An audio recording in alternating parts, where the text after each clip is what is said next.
Steve Bosch, Clarice Tinsley, Tom Riley in the Channel 4 weather station, and Bill Swanbeck on sports. Good evening.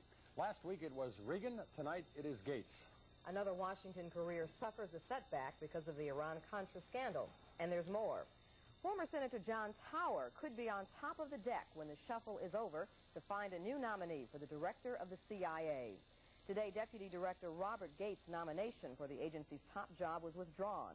John Tower and FBI Director William Webster have been mentioned as possible nominees. Strangely enough, it was Tower's commission that threw doubt on Gates, who denies any wrongdoing in the Iran arms deal. Meantime, the first day on the job found new Chief of Staff Howard Baker defending President Reagan's ability to control his own presidency. Is he alert? Is he fully engaged? Is he in contact with the problems? And I'm telling you, it's just one day's experience, and maybe that's not enough, but today he was superb. Some White House sources say there will be few, if any, apologies for the Iran arms sale when the president addresses the nation Wednesday night. Television evangelist and possible presidential candidate Pat Robertson claims the Iran arms scandal has hurt Vice President George Bush's chances in 1988. Robertson attended a church conference in North Dallas tonight, and Channel 4's Steve Stoller was there. Pat Robertson believes his chances of becoming our next president have improved as a result of the Iran arms scandal. The founder and president of the Christian Broadcasting Network claims it won't hurt Republicans per se, but it will hurt those close to the Reagan administration, namely George Bush. A very good friend of mine who's an expert in the political scene said in 1988 the best politician will be a non-politician. Last September, Robertson announced he would only run for president if 3 million voters nationwide signed petitions pledging their support.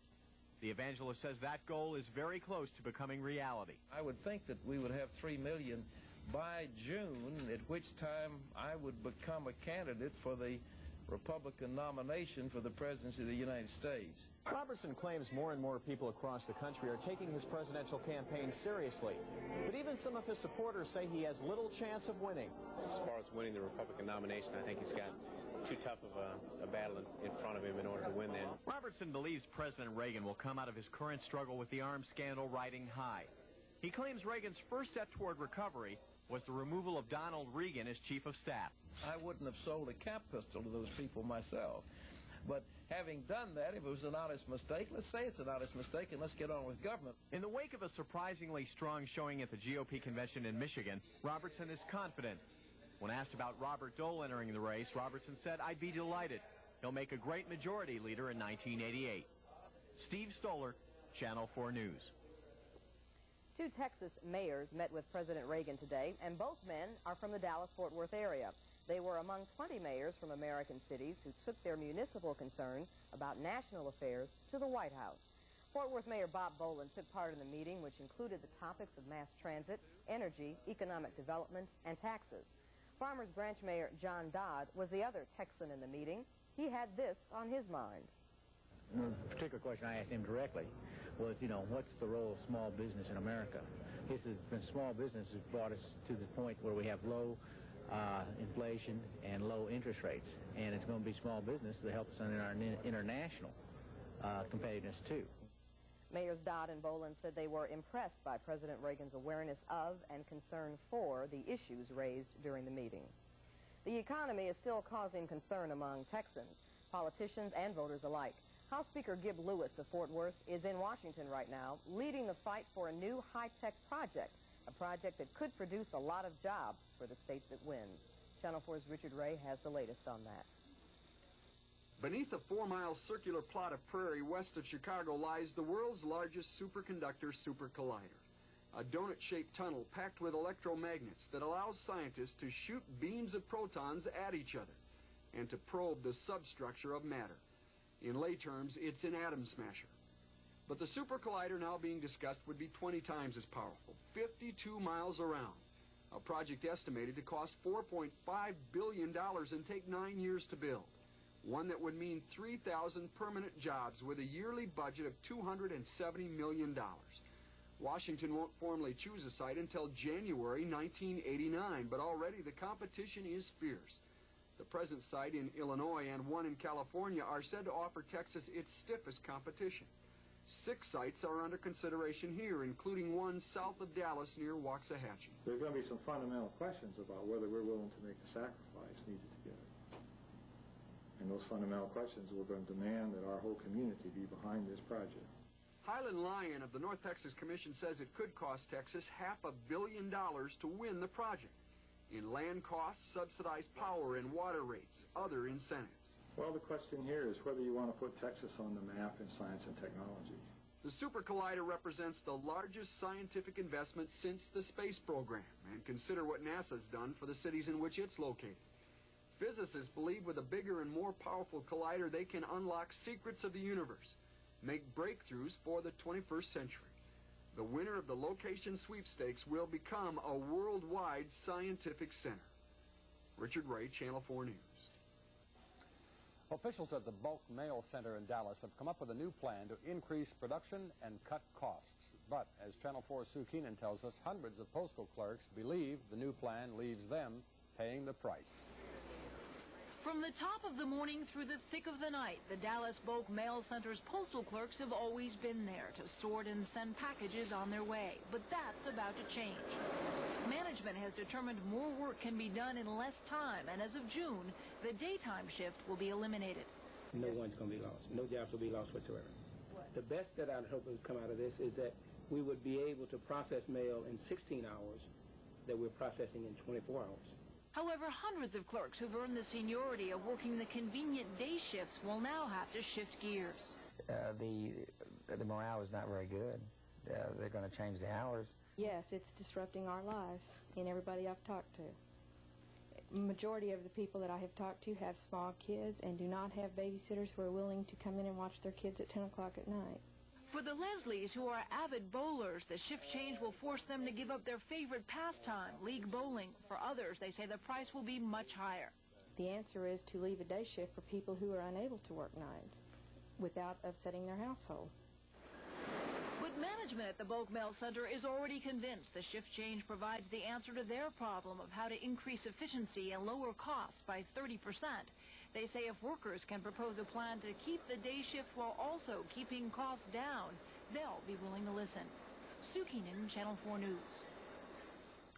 When the new W-4 withholding form was introduced, American taxpayers protested it was too complicated. Today, the Internal Revenue Service apologized and responded by unveiling an all-new, shorter, simpler version. Channel 4's Lynn Easton has details. This is what caused the taxpayer revolt, the new 4-page W-4 form. It was supposed to make federal income tax withholding more accurate, to reflect big changes brought about when Congress passed the new tax law. But many taxpayers and lawmakers complained the long W-4 was too complicated. Today, the IRS responded. We have gone back to the drawing board, and we've tried to come up with a simpler form to meet those concerns. Today, the IRS unveiled an all-new, simpler withholding form. This pink W-4A is 2 pages instead of 4. And about half of the nation's 100 million taxpayers can use it to determine how much federal income tax should be withheld from their paychecks. But IRS officials caution that taxpayers who choose to use the simpler W-4A instead of the long W-4 increase their risks of having too little tax withheld. It's less accurate because you cannot take into account all the details that are available in the previously introduced W-4 form. The new short W-4A does not consider interest or investment income, only income from wages, and it allows only one credit for child care. Income tax preparers at H&R Block in Dallas say taxpayers should file a long or short W-4 form before June 1st, because up until then, the IRS may waive penalty fines for those who unknowingly underwithhold. You wait until October to file a new W-4 with your employer. By then, it's too late to have enough taken out of your paycheck. So they need to do it as soon as possible. The tax expert's best advice, don't procrastinate. File a long or short W-4, but do something. Lynn Easton, Channel 4 News. Still to come, a story of special interest if you're a woman, a story that could save your life. But first, why people in rural Tarrant County are worried some calls for firefighters might go unanswered. I don't really work here. In fact, I've been at GTE for 10 years. I'm a GTE account manager. But he's here a lot. making sure our GTE phone system meets our needs. I'm the only one they ever have to call, but I can call on hundreds of specialists. When we expanded, he helped us get into the market quote network and even use our phones to open new accounts. This business depends on telecommunications. That's my job. I'm hungry. Who are you? I'm your lawn. How about some fertilizer? Those heavy bags, that cranky old spreader? How about a hamburger? How about calling Lawn Doctor? They use their unique spreader to feed me a custom blend of fertilizers and weed controls for a lot less than you'd expect. I'll call him. How do you know about Lawn Doctor? That good-looking lawn next door told me. Lawn Doctor, recommended by Healthy Lawns everywhere. When I start out my day, when I begin my night, I want to look special. It's easy with Estee Lauder's free gift collection. Yours with any Estee Lauder purchase of $10 or more, filled with makeup, fragrance, and treatment products, including white linen parfum spray and 2 lipstick shades. So I can try on a whole new look from Estee Lauder. This Estee Lauder gift is yours through March 14th at Neiman Marcus. The Tarrant County Rural Fire Prevention District spent tonight trying to put out some political fires. Some suburban cities are not happy with the money they're being paid to fight fires in unincorporated rural areas. Channel 4's Phil Alvarado reports some residents fear they may be left out on their own emergencies. Most cities in Tarrant County help fight fires throughout the 320 square miles of unincorporated land in the county. The fire departments are reimbursed by the county's rural fire district. The Fire District Board tonight met with citizens who are concerned about losing fire protection and with city and fire officials worried that the board can't keep up with the cost of fighting the fires. Tonight, Benbrook Mayor Jerry Dunn explained his city had to drop its assistance contract, saying last year it cost his city $51,000 to fight fires outside the city limits. But Benbrook was reimbursed only $28,000 for a loss of $23,000. We cannot justify that kind of expenditure and increase cities' citizens' tax to cover these other citizens who live outside the city. Everybody wants more money. We'd like to have more money, but we're limited as to what we can spend on a per-call basis because that's all we have. Wilkie says rural citizens are not in danger, but the 3-cent tax levied by the district is not enough to make ends meet. It's up to the state legislature to increase that tax rate. Meanwhile, residents no longer protected by Benbrook say they'll rely on assistance from Fort Worth and other cities. Just, hoping with Crowley, covering our flank, so to speak, that if a house does catch on fire, residents, that, the rest of the neighborhood won't go up. The fire district now plans to restructure its reimbursement plan to get more out of its current revenues. Phil Alvarado, Channel 4 News. Some movement in the arms talks at Geneva. In Dallas, a man convicted of murder may get a new trial, and Mississippi buries its dead. Stories in the headlines tonight at 10 o'clock. At the Geneva arms talks, it appears the Soviets want a breakthrough in arms negotiations, and they want another superpower summit. Those were the indications when the Russians offered a new proposal to eliminate medium-range missiles in Europe. The two sides agreed to extend the current round of talks, and significantly, the Soviets withdrew all previous conditions on Star Wars research. Kenneth Dwayne Thomas, the man convicted last week and sentenced to death, civil rights attorney Fred Finch, may get a new trial. It was discovered that one of the jurors in the case is on probation, a fact that could result in a mistrial. A decision on whether there will be a new trial will be made later this week. In Mississippi, they are still burying victims from the weekend tornado. The second of 2 victims in Laurel was buried today. In all, 7 people died. The tornado also left about 500 homeless. State officials are calling for volunteers and money to help those who lost everything. One official said we need chainsaws and strong backs. Well, Tom, for us here at home, certainly a much, much brighter picture. That's right. Things are beginning to shape up very nice for a weekend, or rather a week that is going to be really great. Of course, not everybody is enjoying this really nice weather like we are here in North Texas. In other parts of the country, for instance, the Carolinas, South Carolina specifically, a weekend of heavy rains has prompted evacuations as rivers go above flood level. Some rivers are expected to crest some 15 feet above flood stage, and they won't reach that height until midweek, so the flooding can only get worse. The Big Country Breakfast. It's a tradition that's grown with my family. one that always starts with the great taste of Owens Country sausage. We've used the same family recipe for 58 years. Owens Country sausage, the best of farm and family.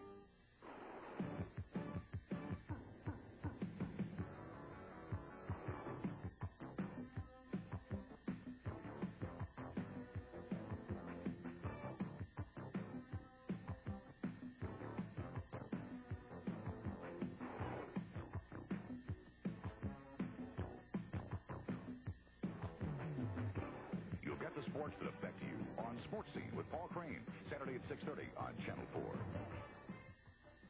Next on Alice. But the guys in the Navy used to call him Rocky.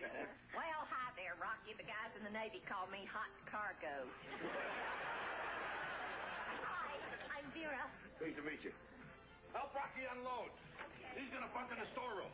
You're actually going to live in our storeroom? Just for a while. My wife left me. I don't blame her. I wouldn't want to live in our storeroom either. Share the spirit of laughter with Alice, Tuesday at 3:30.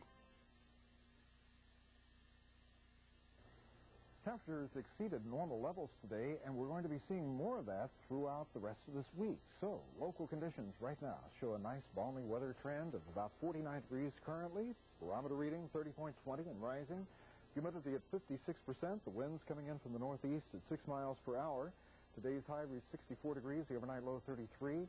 Record high for the state was 90 back in 1901. In 1980, record low was 15 degrees, and the pollen count today reached 1,180 grains per cubic meter of air. Most of it was pollen spores, and the precipitation has been 0, and we expect to keep that line held right where it is. Other parts of the country getting some really wild, wild weather. There is snow drifting quite high in parts of upper Michigan. This snow is also part of a system that goes right on over into central New England tonight. And at this time, there is a brand new Pacific Coast storm shaping up with high winds reaching gale force. That's at least 35 miles per hour and higher over most of the Pacific Northwest coastline. Tonight, we only have a thin veil of clouds over most of Texas, including North Texas.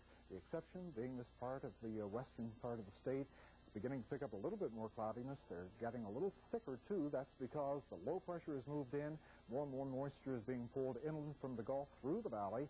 And tonight, that high-pressure system, which has been bringing us fair skies, has moved a little bit to the east. In spite of its departure, though, we're expecting some remnants of its effect to stay around. Mostly fair skies tonight, about 41 degrees or so for an overnight low. Light east winds will continue for the time being. Then tomorrow, the temperature should rise to at least 68 degrees, again above normal. And mostly fair skies will continue. Southeast winds at about 5 to 10 miles per hour, but that's not all of the great weather trend.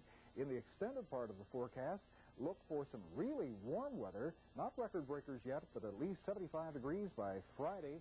Notice we're going to get a lot of sunshine between now and then, so leave part of your weekday period open for outdoor activities. It's going to be great. Weekend, though, you ready for it? Increasing cloudiness altogether, gang. What is that about March coming in like a lion? Yeah, this is nice. Maybe reverse it. Yeah. In mineral wells, they still cannot drink the water. A ruptured pipeline spilled 17,000 gallons of gasoline into the water supply over the weekend, and since then, bottled water is the only safe water to drink. As city officials move to correct the problem, a consultant has been hired to determine when residents can turn on the taps in their homes. Mavericks turned it on, didn't they? Thank goodness. After Saturday against the Spurs, they lost by 25. They win by 23 tonight. When we come back, we'll talk to Richie Adebayo about what happened to his team tonight. You're looking at the best sports team in town. Best because they are first and foremost working sports journalists out in the field, in daily contact with the players, getting the story firsthand and bringing it back home to you. Working sports journalists, not someone who just reads the scores. It's what sets them apart from the rest. The best sports team in town, Paul Crane, Bill Swanbeck, and Mark Lewis, only on Channel 4 News. You're scared too, aren't you? Well, I just hope it ain't true that you turn white with fear. When you can't think of anything to yell about, you run to your favorite hiding place. Where are you going? Someplace where I can think. George, you're talking like a damn fool.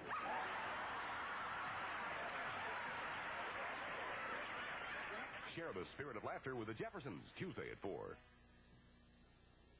Tonight, the Dallas Mavericks played as they pleased, and it didn't matter who was out there. As everybody in sneakers played, they scored 135 points against the Phoenix Suns, a team that keeps running into the no-fun sign this season.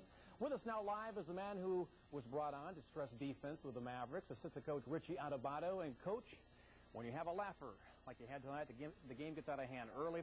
I would think it'd be tough to play defense hard for that full 48 minutes. Well, that's exactly what happened. Our intensity was great at the beginning of the game. We forced a lot of turnovers. We had some block shots, and we really did an excellent job getting after them. And then what happens is when you build up a big lead and everybody gets in the game, they all want to get their name in the paper and have points next to it. And as a result, the final score is 135 to 112, and my defensive average goes up 1 point. But we were very happy with the effort at the beginning of the game. And at halftime, by halftime, we had done a great job.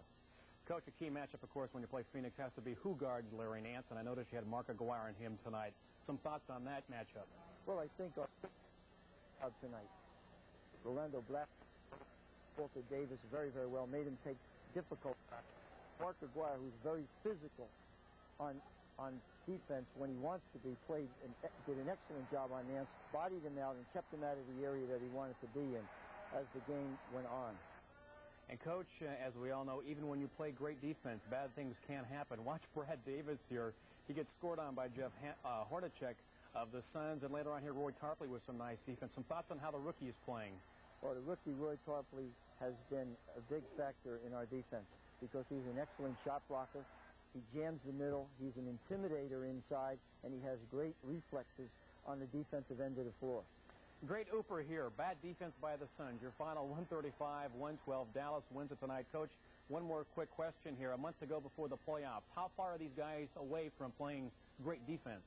Well, I think we're getting better all the time. We're getting more consistent.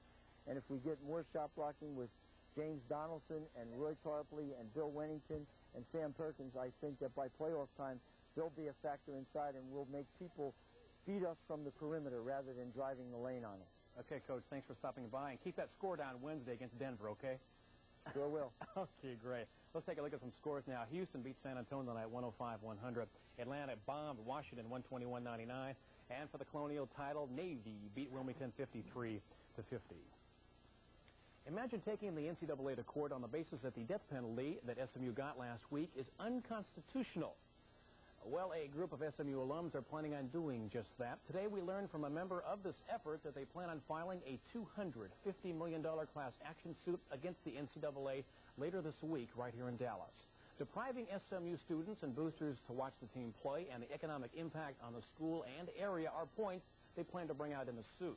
SMU alum Reed Ryan of Corpus Christi is spearheading the effort. He has raised over $45,000 so far to help with legal fees. He told me today they are close to lining up a Dallas attorney to handle the case. But all of these ambitious moves are being shunned by school types as they have agreed with the NCAA not to fight last week's landmark decision. Well, I think it simply can prolong this whole affair. It simply can bring more embarrassment to the university and perhaps to the alumnus as well.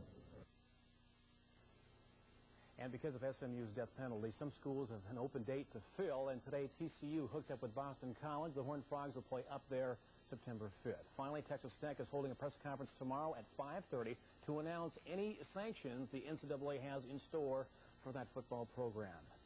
Certainly not a banner year for the Southwest Conference in football. My gosh. I'd say so. Thank you, Bill. Yeah. Breast cancer is the leading cancer killer among women. It is a leading cancer killer of women. The American Cancer Society predicts breast cancer will strike 1 out of every 10 women, and it's launched an attack against the disease. Betty Smith reports. This week, 70 area hospitals and breast screening centers are doing mammograms for $50 or less, a procedure that usually costs up to $250. The American Cancer Society says mammograms, low-dose x-rays, are the best way to detect cancer in its earliest stages. And this project is aimed at women aged 35 or older who have not had a mammogram in the past year. This project is a screening project. It's for asymptomatic women, women who have no signs or symptoms of breast disease. Doctors say if just one cancer is discovered that would otherwise have gone undetected, the project will have been worth it. While treatment for breast cancer used to be limited to radical mastectomy, women now have more options. and reconstructive surgery makes it hard to tell there was ever a problem. Jerry Cole had breast cancer 5 years ago and is a Reach to Recovery volunteer, helping other cancer victims return to a normal life. But actually, having been in their shoes, I think they feel a little more open about it. We tell them that we've had the same type of procedure that they've had. We've been through the same emotional problems that they've had, and can be a big help to them. If you would like to take part in this week's screening project or want more information, call 634-3800 in Dallas or 782-7000 in Fort Worth between noon and midnight. Betty Smith, Channel 4 News. It seems like we just finished celebrating the sesquicentennial, but guess what? It's now time to wish Texas a happy 151st birthday. We'll take you to the party at the Alamo. Tomorrow from New Orleans on the morning program, George Hamilton, the Cajun dance lesson. Plus another great New Orleans cook, Mr. Mardi Gras, and jazzman Pete Fountain. Yeah. Looks good. Texans are calling for action. Action to fight the devastation of alcohol and drug abuse.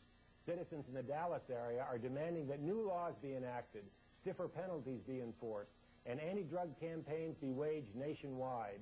These measures will help, but the real victories will be won by private citizens taking a stand against alcohol and drug abuse. For more information on drug abuse, call St. Paul Substance Abuse Program at area code 214-879-3081. 151 years ago today, Texas became a republic. At the Alamo today, there were celebrations marking that occasion. In 1836, the Alamo was in the 17th day of the siege by the Mexican army. But today it was ringed by ham radio operators calling out to those gathered and to people around the world proclaiming Texas independence. Happy birthday, Texas. Have a candle in the oatmeal tomorrow just to celebrate this, because in the breakfast forecast, there's not going to be much wind around to blow out that candle. I'll tell you that. It's going to be mild, fair skies, at about 50 degrees. It's going to be the kind of day you'll want to get up early to see it all. As you eat your oatmeal with the candle on the back. Right. Yes. Thank you. That's our report for tonight. We appreciate your company. We'll see you tomorrow night. Good night. Channel 4 News was recorded earlier this evening. KDFW TV, Channel 4, Dallas-Fort Worth.